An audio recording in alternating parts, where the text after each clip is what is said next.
Мен Қарағанды облысы Шет ауданы Еркіндік ауылы Еркіндік жалпы білім беретін мектебінің 9-шы сынып оқушысы Айкеш Аида Жасұланқызы. Мектеп қабырғасында оқып жүрген оқуымды ойдағыдай аяқтап, болашақта мен мұғалім мамандығын таңдаймын. Ұстазы жақсының ұстанымы жақсы деген. Бойыма әжемнен, анамнан, маған білім берген ұстаздарымнан дарыған қасиет десем артық емес.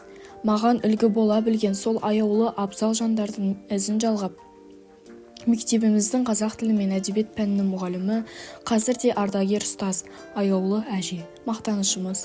Ұрпақ тәрбиелеу жолында толымды еңбегімен білім нұрын сепкен Қажыкенова Рая Сиязбайқызының дара жолымен қазір де шәкірттері ізін жалғап, үлгі алып, әрбір білім саласының мамандары.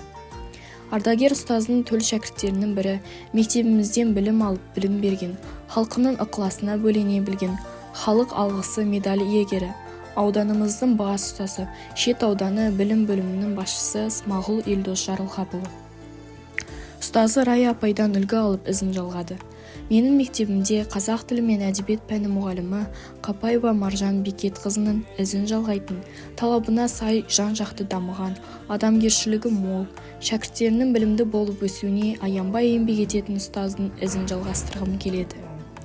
Менің ұстазым, әрі сынып жетекшім Мұқышева Назым Исабайқызы өзінің мінезіне жарасып тұратын, білімділігі мен нәзіктігін бойыма үлгі тұтамын. Мамандықты әрбір адам өз жүрегінің қалауымен таңдауы керек. Сонда ғана адам өзін бақытты сезінеді.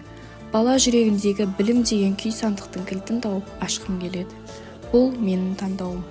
Ақ парақ бетіне сызу сызғандай баланың кіршіксіз санасына алғаш боп адамгершілік, мейірімділік, өнер нәрін сеуіп, білім нұрымен нұрландырғым келеді. Ұстаз білім мен ғылымның жемісінің дәмін таттырып, армансызға арман ұялатып, қанатсызға қанат бітіретін дарынды ғажайып күш иесі. Ұстаз болу жүректің батырлығы, ұстаз болу сезімнің ақындығы, ұстаз болу мінездің күн шуағы, азбайтұғын адамның алтындығы. Білімді, дарынды, қажымас қайратты, батылдықты қажет ете білген мұғалім мамандығы. Бұл менің таңдауым, менің болашақ мамандығым.